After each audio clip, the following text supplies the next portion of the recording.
Hello, everybody. Tal Griffin here with company.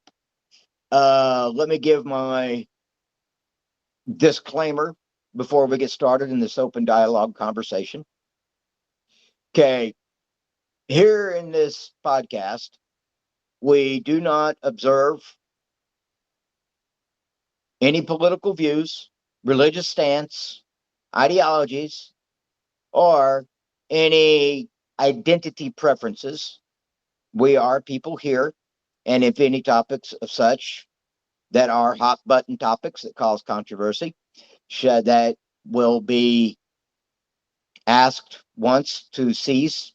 And if you're asked again, you shall be asked to leave and shall be locked out of the chat or the podcast without reoccurrence. So, with that being said, this is Hollowed Ground, and the topics here are of Jediism, personal growth, and spirituality. Now, with all that being said, let's get on with this. And this will be an open dialogue as we go along. So basically, what I'm saying is, I hadn't really thought about a topic, but other than just a couple selected topics. So, with that being said, let's go forth and shall venture upon. Thank you. So, what we were talking about are a couple of codes, and we were talking about the Revanite codes, two of them, and along with the gray code, which I would assume are probably not talked about unless you're in those circles of practice and follow. So, here on this podcast, I will venture off the beaten path of Jediism, and but within Jediism, because knowledge is the foundation, is it not? Well, you're just quoting one of the lines from the Revanite code at this point. Well, yeah, but knowledge is part of the light code as well, right? Yeah, Okay. but literally word for word, one of the lines of the Revanite code goes, "Without knowledge, there is no foundation." Huh. Count that from my upbringing, okay? Well, also, I just had read out the Revanite code, so it was You probably. did. So, with that being said, and with that, let's go from that one first, okay? Since it seems to be poking its head out of its mole burrow. Or here where I live, we got prairie dogs. So it's poking out of its hole and its burrow. Let's go with that one. So, which code is it you have there with us? The true Revanite code. All right, let's go with it. Okay. It goes, "Without emotion, there is no compassion. Without peace, there is no rest. Without ignorance, there is no learning. Without knowledge, there is no foundation. Without passion, there is no beauty. Without serenity, there is no contemplation. Without death, there is no life. Without the force, there is no one. Without the dark side, there is no ambition. Without the light side, there is no temperance." Wow. You know, when I heard that before we started recording, when I did hear that, I'm like, that is very true to a couple of aspects. Okay, there is no death without life, right? Okay, that without the appreciation of life, and when one faces death, well, that's kind of self said. You know, people say, and it's said, and I think in like the samurai uh, discipline, one prepares for death in life, right? So and one must be willing to embrace death in order to live. And Something that I had learned in college when I was taking some art classes, we were studying this thing called ephemeral art, which is art that's usually created using nature that is meant to pass away over time. And right, the main things that they were teaching about it was creating something that will eventually be gone. Like you might be making something out of leaves or rock, but eventually that's going to fade away. That's not going to last forever. Or you'll have like these incredible ice sculptures that melt. And it's like right, it's beautiful while it's here. And it's valuable for like the experience of experiencing that thing.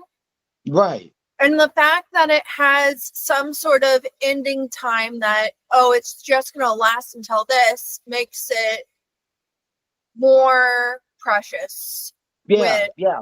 it's still there. Very, very much so. Because, I mean, you know, I know on this podcast, I talk a lot about survival and very much a disciplined life in self-searching, and with just reason, because in this we can't develop and grow without that.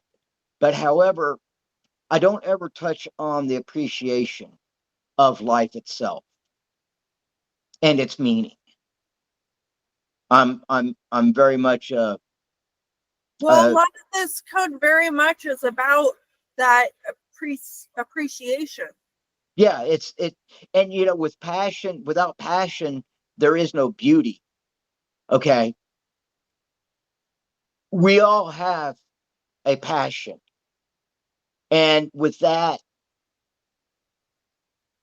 how can we not appreciate the beauty in things, right? Love, cherishing things, right? Because that is a passion. It comes from passion. And if one doesn't have that passion, then are you truly alive? Are you living? And say a flower, for example, right? That stirs an emotion. A rose is a representation of emotions: love, friendship, starting over. There's passion in there, and they have their meanings. The red is love. The yellow is what? Friendship or something, I think.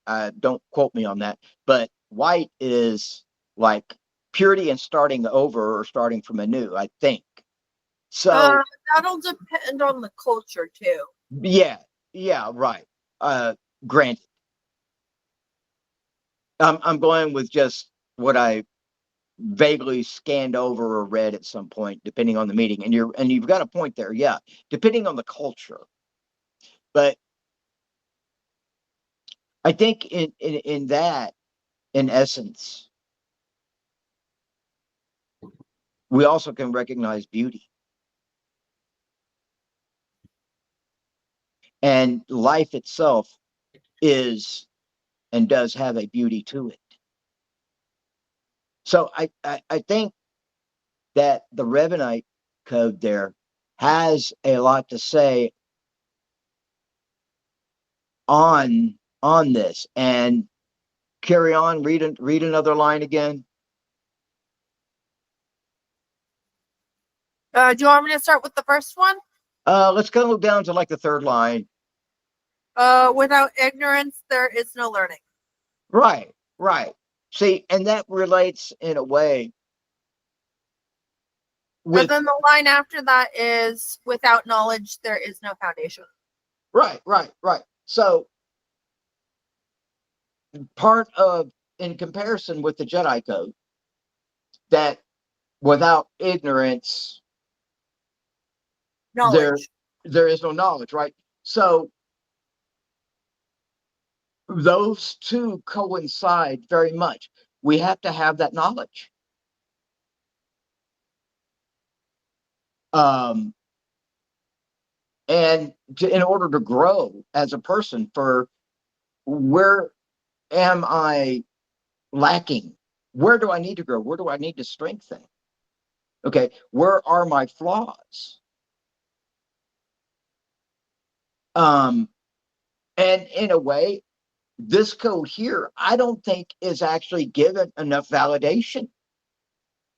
Um, and this is where I think the Jedi community shorts themselves in ignoring these other codes, because they say so much instead of just streamlining a practice. And let's go back a bit about Revan, Darth Revan, as some knew him as, or as what he went by, or Revan. He had a very checkered past, right? He was light, went to the dark side, and then redeemed himself and came back to the light, but always battled with that internally. So I think in this, from that,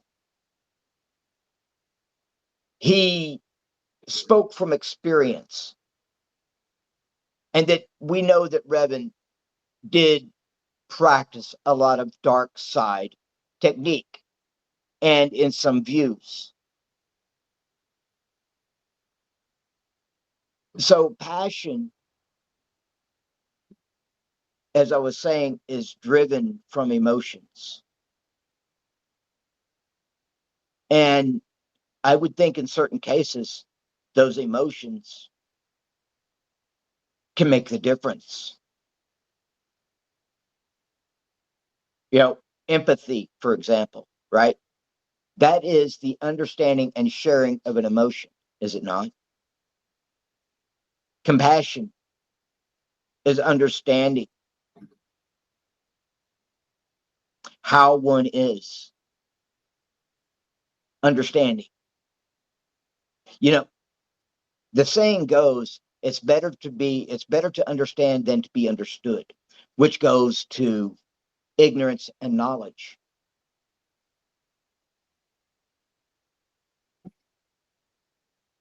So, and that in a way, I think touches on detachment. But however, in what we're talking about here with this Revan code, very much deals with emotion and the pursuit of life, and it's cherished and it's being cherished. Let's continue. Without emotion, there is no compassion. Without peace, there is no rest. Right, right. So, Xenon, what's your take on that part? Can it be repeated, please? Without emotion, there is no compassion. Without peace, there is no rest.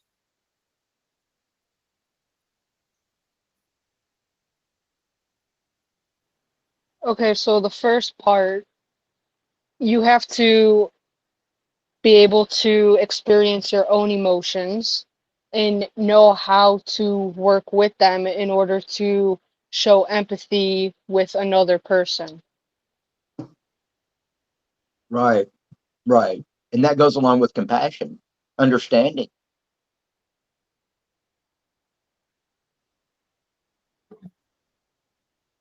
And that I'll admit I'm a bit out of my box of box of normalcy here because of, but also too, I can see where compassion and the understanding of emotions, because if we understand our own emotions, Wouldn't you agree, Xenon? Exactly. And then it also kind of encompasses the idea that you can show compassion for another person and what they're going through, and maybe their actions that might not align with yours, or maybe they're just going down a dark path, but being able to show compassion and have that empathy and being able to discern that there's a difference between having that empathy and completely pushing them away for their wrong decisions. Yeah. So let's look into empathy. What is empathy?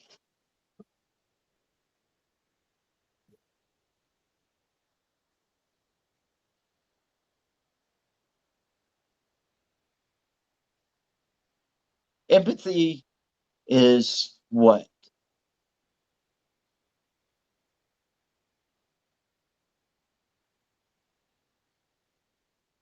The understanding of why somebody did something, right?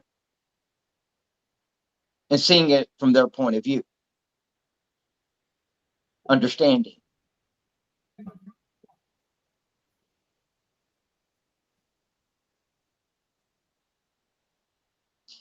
It won't excuse, but that's where compassion comes in. You see things with an understanding or gain an understanding, right? So I have to give credence to this code. I think if the Jedi were as a whole to study this code, I think there would be a greater union.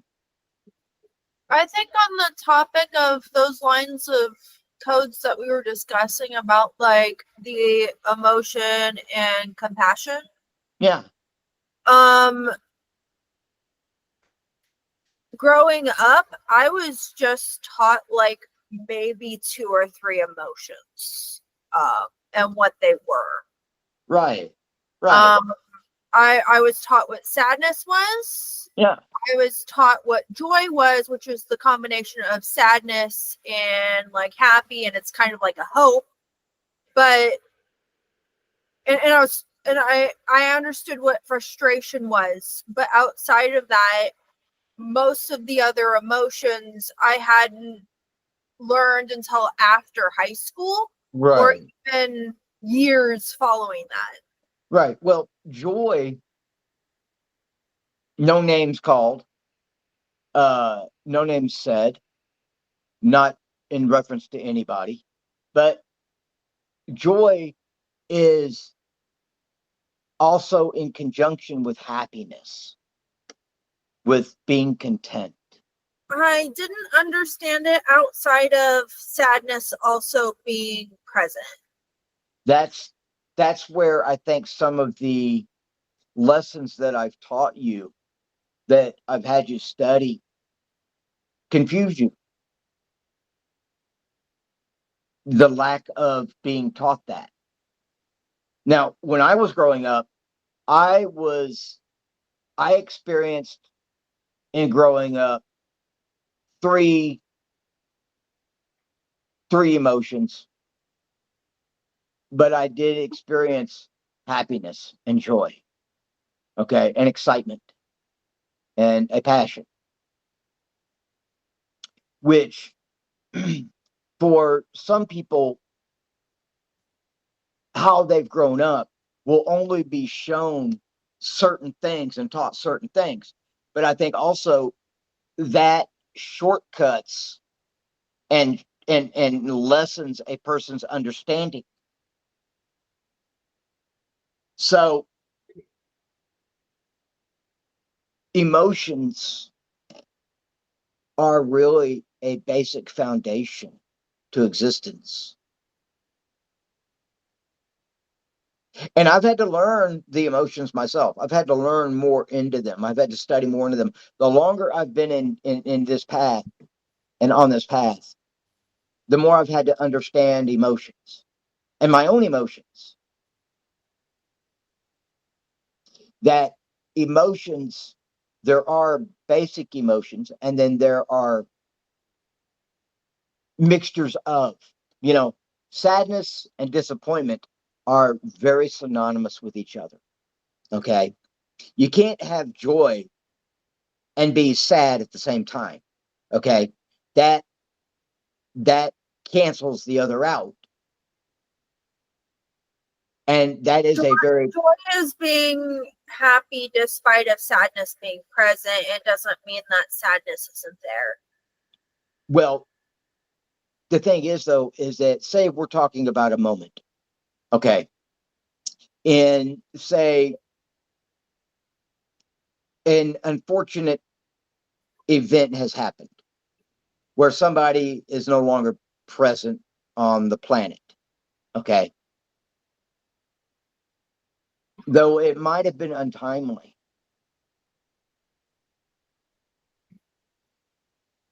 we would want to remember that person in their best light. And the disappointment that they can't be there. However, don't waste the joyfulness with the sadness. Okay, don't taint it.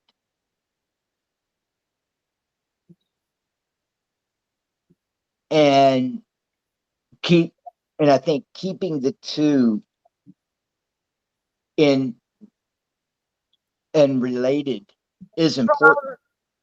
From how it was explained to me, joy is more of like a hopefulness. Very Just much so. sadness, but it's the combination. It's sadness being present, but there's also like a happiness and a hope with it. Yes, yes, there is. And joy is a, I believe, very much a state of being joyful.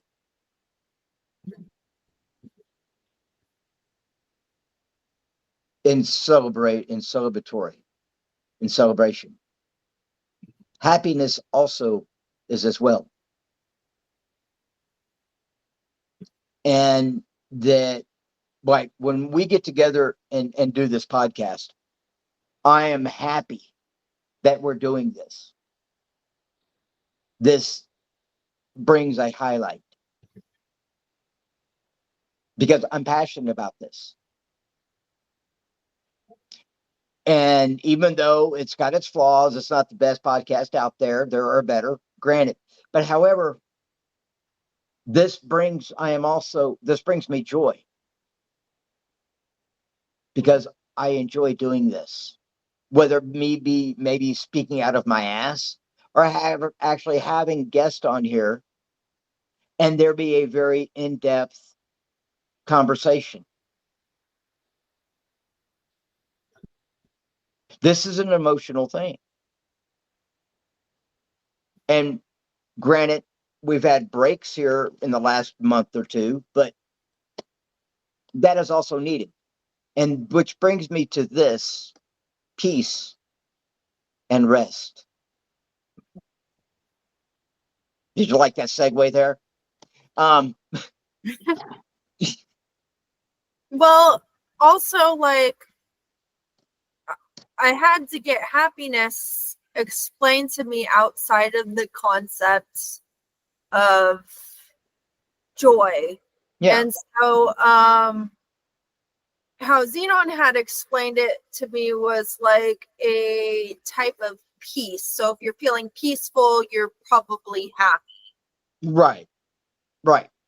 Now, yeah, now you shared with me yesterday a big event that happened in your life, right? Yeah. Okay. Because you won first, second, and third place overall in a bonsai competition, that when you shared this information with me, there was joy in that. And that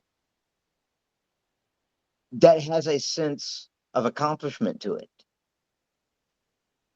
which can cause restfulness. Not restless, but restfulness, because that brought joy and that there's hope, right? Yeah. You had a positive event. It's a positive experience. So I think underlying joy and peace are that state where one is in that place of oneness with themselves and things around them, and have reconciled with the differences. I mean, I could be wrong. So this code again, I think, should be a format of study. It gives a different perspective and perception. There, I remember the two words uh, of that, instead of things just being very linear and only that bias. And I think, in the sense that this is where Revan, in a sense, I know I'm going into the expanded universe and I'm kind of going off topic here, but this is where I think in this, the disagreement between Revan and the Jedi.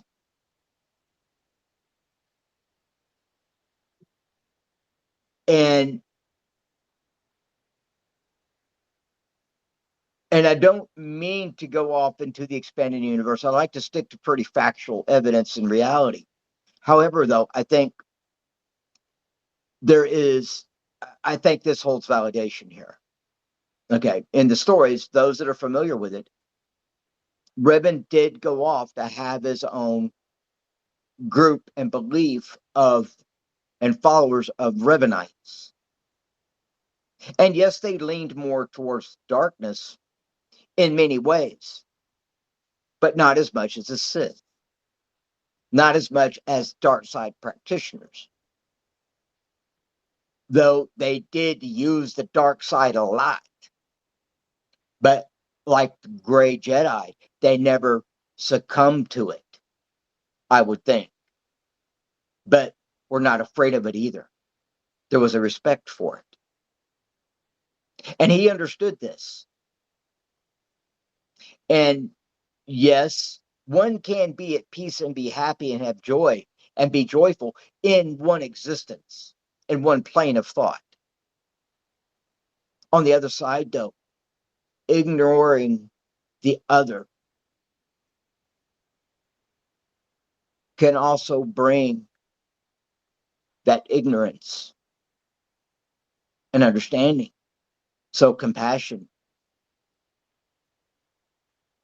and empathy here. He was a genius in this, and how this was written was there's a sense of genius in it.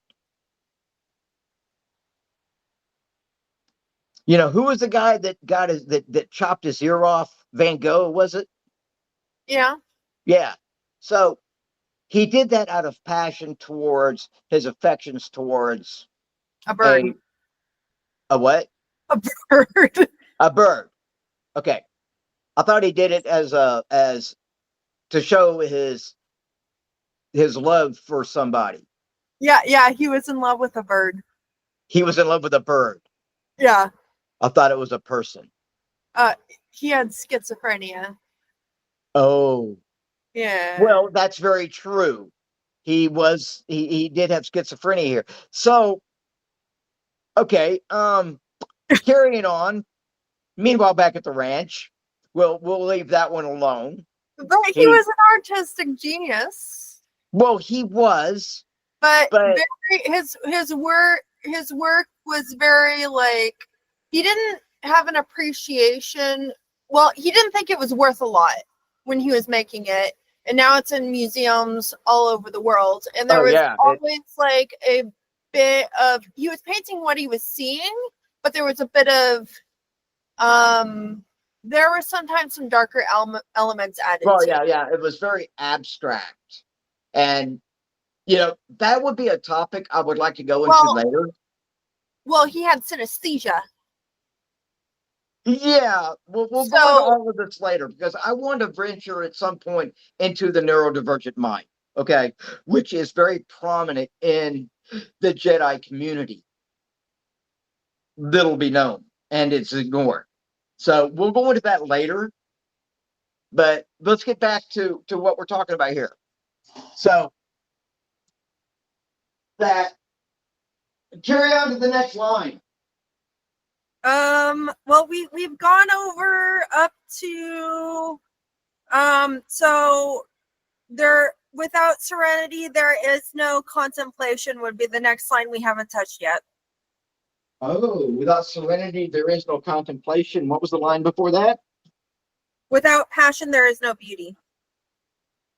Okay, so without serenity, there's no contemplation.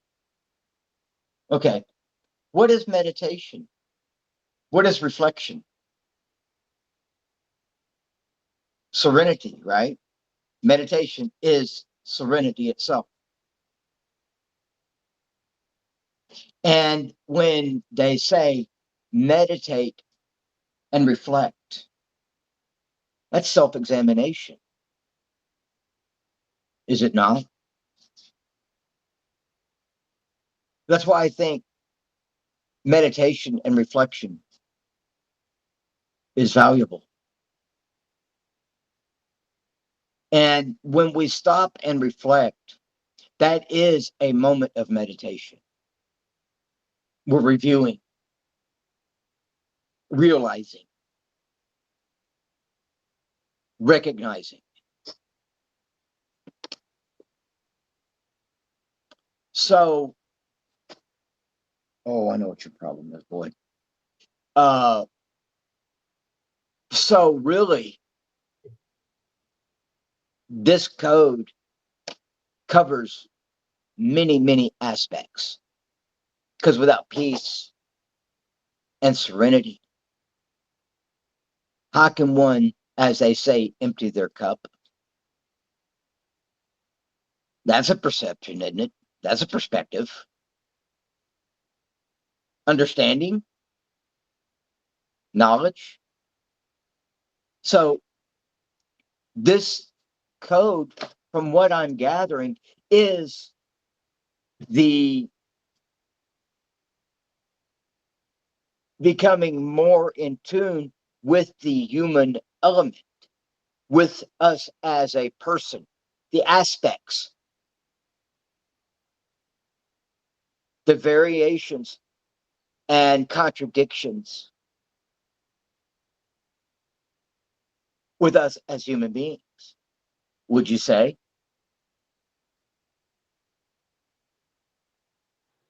The Sorry, inner duality. I threw some old English into there. Sorry. No, it's the inner duality that we all battle. Yeah, yeah, I would say that because we wrestle with that darker, lighter self, right? Our ego.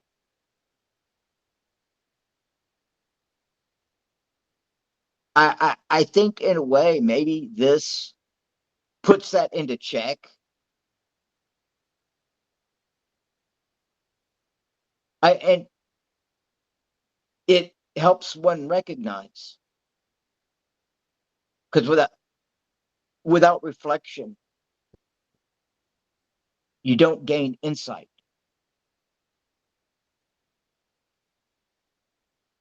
We have to have that if we're in order to grow, to become stronger, to grow in our foundations. There was a reverend who talked to me today. Okay. And he was talking about mindful journaling for reflection. Okay. And do you know what he said? Huh. He basically was saying, the instructions that you were teaching for self-searching and self-reflection. And that whole self-evaluation thing. But journaling about it. Okay. But okay, on that, okay. Do you know where I got that from? Where? The 12 Steps of Alcoholics Anonymous. Yeah. The inventory, the moral inventory, the self-searching. Because it coincides with reflection, with discovery, ignorance, and knowledge. It is a more detailed dive into the depths of self-reflection and discovery. And without that, one cannot progress. And some people have said that's self-defeating. It is on the contrary. You know, when I was his teacher over at the Praxium, a student had said that if you focus on your shortcomings, that becomes depressing. Well, wouldn't you be depressed by your shortcomings if you haven't recognized them? And what holds one back? Which it depends on whether or not you intend to do something about it. Exactly.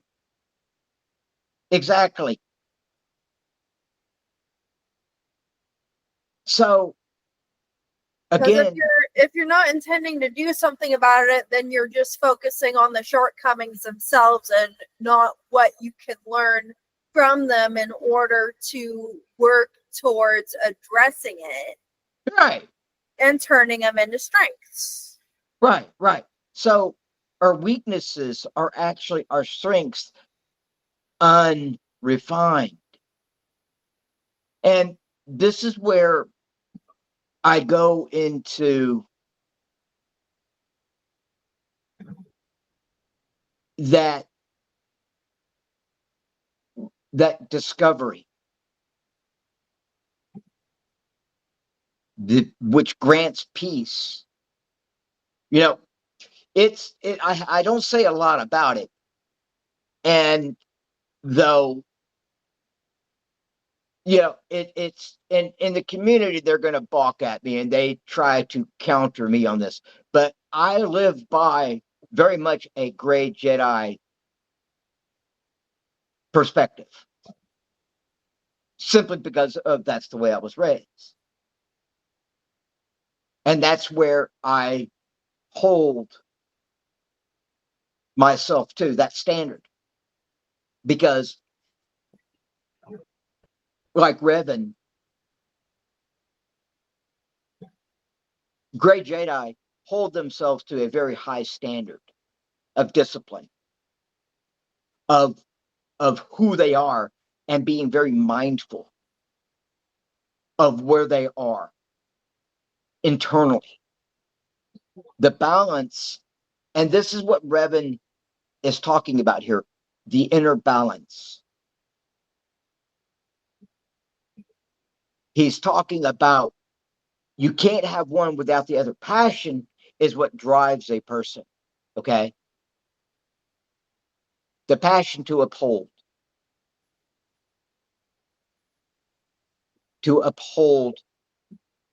the balance when it's disturbed.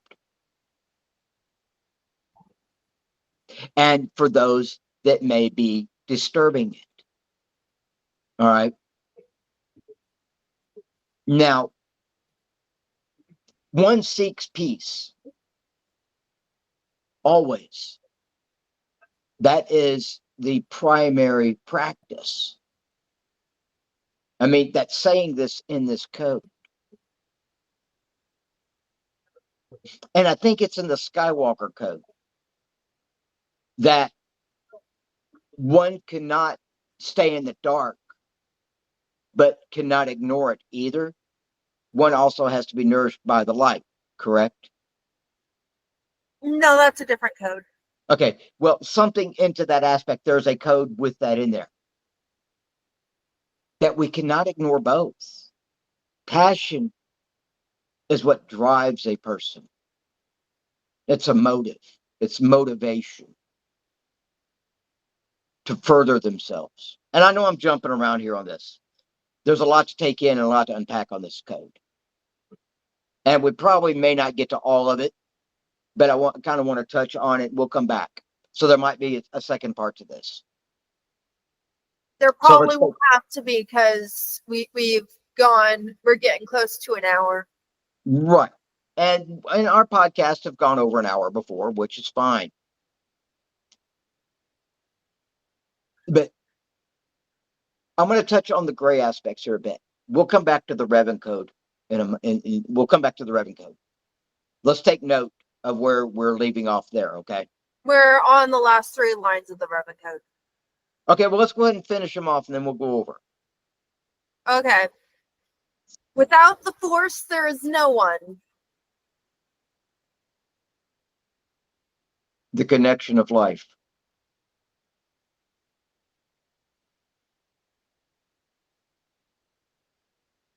The connection of everything. The relationship.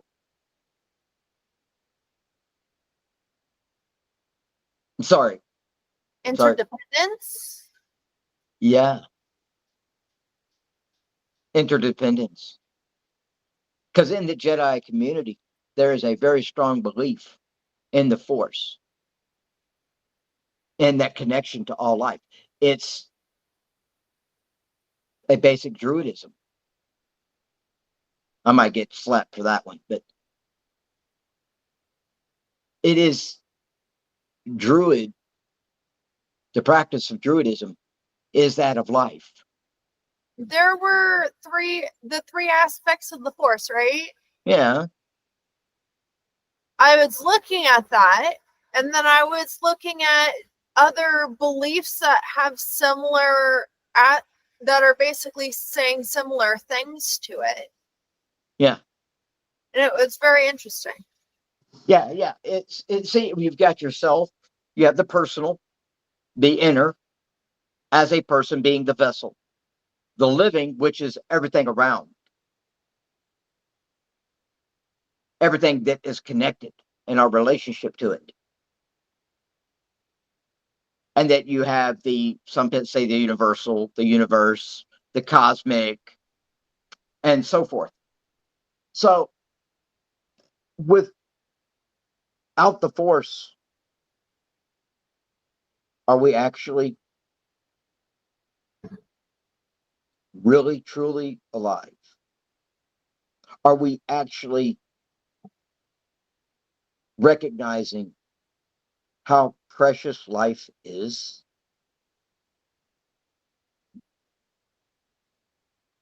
You know, I know in Buddhism, and we talk a whole lot about Buddhism, okay? And that's kind of been the main topic for the last several weeks, even maybe a couple of months. Buddhist philosophy that has in common aspects with Jediism, kind of a thing. Very much so in the Tao and the Taoism. Yeah. Okay. All right. So there's a very close relation. And that there's a flower that the lotus flower, and there's another one, I think. The lotus flower is the one that grows in mud. Yeah, and it's like a seasonal, right? I think it blooms seasonally, but its leaves are year round. Okay. It grows in like ponds. Okay. Also, there's one that grows on a tree or a vine. Okay. The honeysuckle, for example. Okay, that one comes to mind more easily. The honeysuckle. Have you ever seen a honeysuckle flower?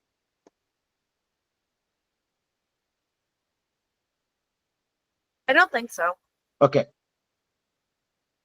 It's well, it is a very attractive flower. And that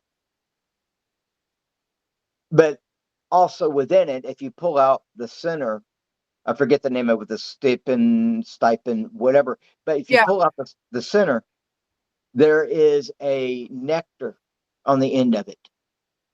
Hummingbirds love these things. Okay. The nectar has a honey flavor to it, but the flower itself of the honeysuckle is a very light and vibrant yellow. And there's a smell, this odor, this aroma from it. It's refreshing. And you can look at it and you can smell it and you can like experience it. And with it, you kind of go back to it during the winter. The thing looks like a dead, obnoxious vine. It gets all over everything. Okay. It's almost like a weed. It's a vine. So it's going to grow wherever it can, when, however long it can without interruption. If it's not interrupted, you got to keep them at bay. You got to keep them contained, which is an effort and an endeavor in itself. However, though, in the center, it has a white little center to it. The other bloom part of it, the flowering, the flower itself. And it offers a freshness in its scent. And that with when we're connected with the force and we appreciate it and we understand our connection to it.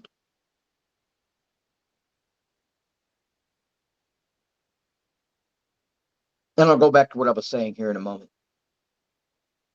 That the appreciation brings a peace. There, when we sit and look at it in a way that kind of also describes peaceful moments when we are at one with the force. It's nourishing to us. It's reassuring. It's confirming. And in some ways, enabling for that sense of its presence. Now, with the honeysuckle and the lotus is a very beautiful flower. And I'm trying to think of this other that I remember in a movie on The Last Samurai that the Cherry emperor, blossom. that's it, the cherry blossom, a beautiful flower, very beautiful, very delicate. But isn't that life itself also very delicate?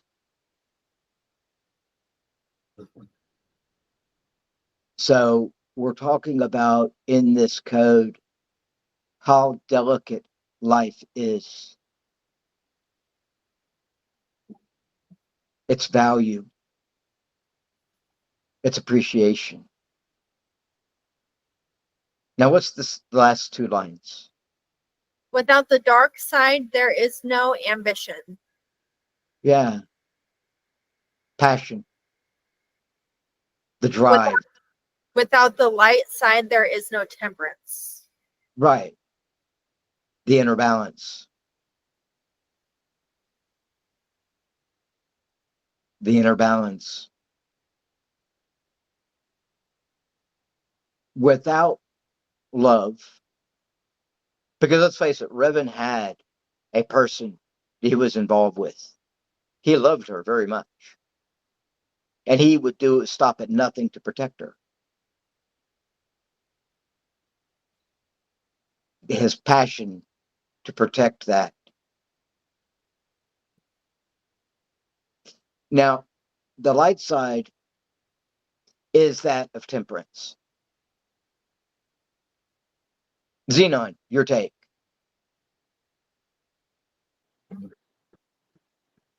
I'm not Well, letting you get. in regards to Revan and his wife, yeah, he did have a lot of passion and drive, and I think that could have derailed him, especially with his inner turmoil.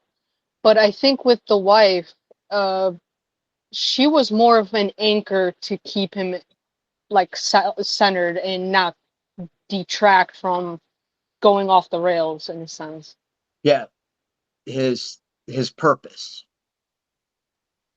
The and that there is always somebody in our lives that does give us that anchor. Okay. And I know that there is a thing on detachment. Okay. But let's not fool ourselves either. There's always something we are attached to, are we not? With Julie, it's your bonsai, right? Yeah. Okay. Xenon, your family, right? Your purpose. Yep. Okay. And with me, it's living and making my way, but also these moments. I could go astray, but when I sit down and I do this and I go into instructor mode, which both of you know well, on the other side of it, though, it is an anchor. It brings me back. It grounds. It's the purpose. It's the focus. And I think in this, much like the story of Mara Jade and Luke Skywalker, okay, detachment gets thrown out the window because that stirs emotions that one will derive from. When something we care deeply about, whether it be a village, our traditions, ones we love and care about deeply, or the ones we are deeply, intimately involved with,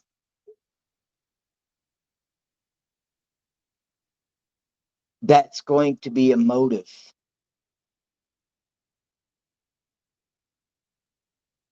And to protect that darker self, that darkness, the dark side, comes to light because one will defend it passionately. And I think that's what this code goes to, is the preventing the extinguishing of life and its recognition and its purpose. After all, what is life? As living beings, what are we?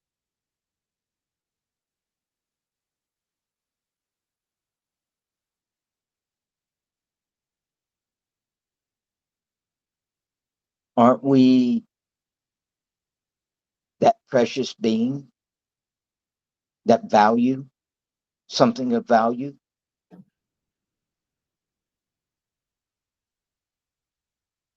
Something that we have privilege to have, and for those around us, gratitude. Without protecting that with a passion, there is no gratitude. And if you don't have gratitude towards it, then you don't hold it in high regards.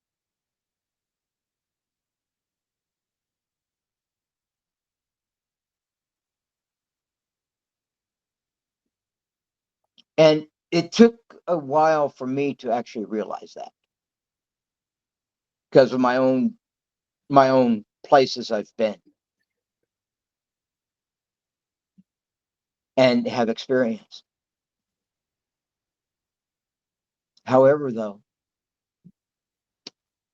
in many ways I relate to Revan. And I think in many ways we all can. We all come from one place, been to another, and then through work, the act of redemption.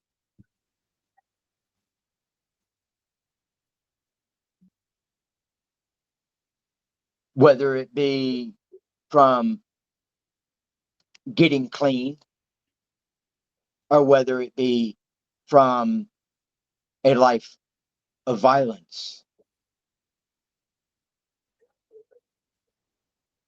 or whether it be from, in a way, shall I say, a contradictory of the medical field. That though it's to preserve life, but also must harm it. And also let things go if need be, whatever's necessary. But also the preservation